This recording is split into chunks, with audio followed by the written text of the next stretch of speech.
Hey guys, so I made this Christmas tree from the scratch. Let me show you how. So I got those scrappy buckets and I got this green fabric right here. And first thing to do is to wrap the fabric around the bucket, and I use a glue gun to just stick it around it. The fabric I use there is a lining. For the list of everything I use, I'll just take my time and write everything in the description. But at the time I was filming this video, I wasn't even sure the things I would have needed for the tutorial. That's why I didn't introduce everything at the beginning as I usually do. Anyways, I wrapped it around it this way. If I had enough fabric, it would have gone round, but I just felt it's just still okay like this. So this right here is 1 yard of green lining. And then I did it that way and I just trimmed off the excesses. Just leave a few inches above it, like maybe 3 inches above it, and just trim it off. And that's what I have right there. So I just take my glue gun and just stick it to the bucket this way, all the way round it. And by the time I'm done sticking it, the idea is to have a well-covered bucket. So by the time you look at the bucket from every angle, it just looks neat, presentable, and all of that. So I just went again, almost as I was going on, just to exhaust the fabric. Next thing to do right here is to just trim off the excess fabric. It's optional. You can choose to trim it off, you can choose not to trim it off. It really doesn't make any difference. So the next thing I'm going to do is to gum the fabric into the inner part of the bucket, just to fortify it a bit more. So that's what we're going to do right here. And just in case we're going to do anything that will keep the bucket exposed, you just see something that is neat and reasonable around it. So that's how we did it right there. And voila, this is it. So at this point, next I'm going to be doing is to just make sure all the other corners are well laid and all of that. So this is what the bucket looks like by the time I finished it. Put the bucket down, put a plumbing pipe into it, and I poured sand. Sand is supposed to help the pipe stay standing and strong. I at some point introduced stones when the sand was halfway, but for whatever reason I lost that clip, so I just kept adding sand, put some stones at this point after this particular bucket went in, and then I filled this up with sand again. This right here what it looks like. So right now, no matter how we shake that pole or that pipe, it's not going to move because stones and everything is inside there. So I trimmed circles.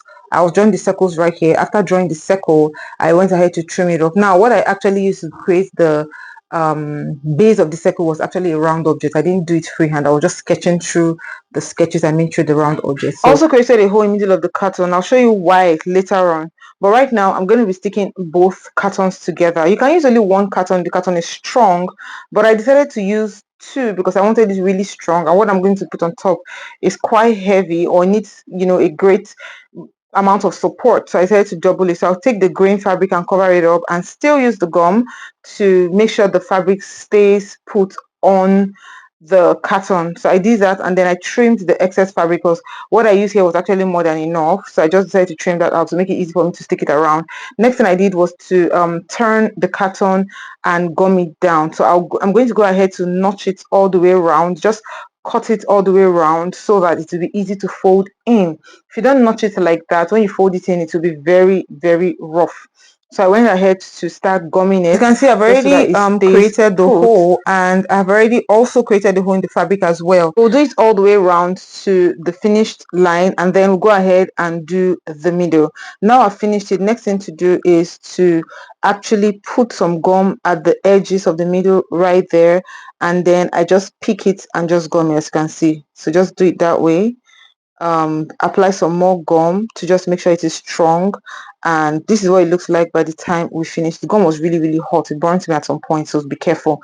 So I just do that and put it over. As you can see, this is what it looks like over it. So you have to make sure the circle you cut is equal. So I went ahead to use these pipes, and I'll just use my glue gun to stick the pipe to the first portion. The key to this thing is to actually put it opposite each other. That way what you have is a perfect arrangement. So I'm using my glue gun to stick it. Now if you notice, my glue gun looks unplugged, but actually I plugged it long enough for it to be very, very hot, and then I went ahead to do it because the gun is not long enough to just go all the way up. So that's something I did. So I put that, and I put the other one opposite on the other side. That way we have a perfect, what I call it, an oval shape or something, rectangle, or yeah, it's supposed to be a triangle, but you see it at the end of the day. Now this portion is optional. You can choose to tie, you can choose not to tie, but because I just wanted some extra security, I chose to tie. But I don't think it was particularly significant, but I tied. Yeah, So I'll just go ahead and start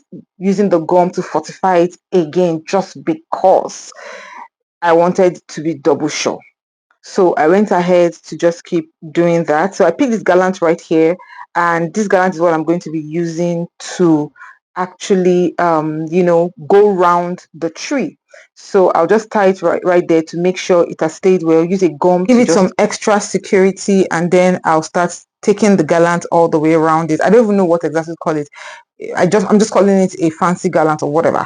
But anyways, if you know what this is, you can easily get it in your local market. So I just turned it around. If you notice, it wasn't really as long as this. The length is just about maybe 1 or 2 feet, which is about maybe 30 to 40 inches. So I just kept adding to it and turning it around. I kept turning it around until I got to the bottom base of the tree. By the time we finished it, I had to get, gum to actually fortify the end part a bit more, just so that, it stays really, really strong. At this point, I was wondering how I'm going to take it off, but it's okay. So I decided to just put it down just so that when you leave there, it doesn't just fall off. Of the remaining extras, and voila, this is what it looks like. I went ahead to pick the Christmas lights and then I wrapped it all the way around the tree. Now, my favorite color when it comes to Christmas lights is the white and warm white. When it comes to lights generally, my favorite colors are white and warm white. Those lights that have like the plain white, the plain yellow, and then the mix of both of them. Very beautiful. And that's the light I'm using right here. But this right here is what it looks like. Feel free to use whatever color you want to use. So this is it. Now let's embellish. So I picked this right there. I have a full tutorial on how I made this in the description. I'll also feel free to check it out. So I just use an invisible thread to just tie this thing on the tree. This makes it difficult for someone to be able to tell how it was attached from far. So I did that for every single decor piece that's on this tree. So this right here is a sweet decor. I bought this one, by the way, and then I also use invisible thread to tie it on the tree as well. I got this yellow balls as well. This one yellow or gold. Anyways, you get it. So I just attach it with the invisible thread as usual. Let's make the jingle bells. Some disposable cup, get it, gold spray paint, paint it. And this right here was look at when we paint. So we just put this thing under it, and that's the jingle bell. But what I did was to get the same invisible thread, and then by the time I put it into the cup, I just put it over this ring right here and put it back into the cup, and then I went ahead to tie. So at the end of it, this right here is what it looks like. So I could have chosen to put it that way together or spread it out like this. So tie it however you feel like. So for that one, I had crinoline as well. Like I had several decor pieces. I bought these ones at the end of the day. I wanted to use them for something else, but I changed my mind and just hung it on the tree and hoped it doesn't look like a scarecrow. If I eventually will make a project out of it, it will be in the description, so just check it out. So at the end of the day, this right here is what the tree turned out to be like. I added a star on top of it and just added a little bit more embellishment here and there. And this right here is what the Christmas tree looks like without the lights. And I went ahead to turn on the light, and this is what it looks like back. I also added a bit of green to it as well, and at this point I would like to say this is my Christmas tree. Do you love it? Feel free to add whatever embellishment you feel like adding. At this point, bye.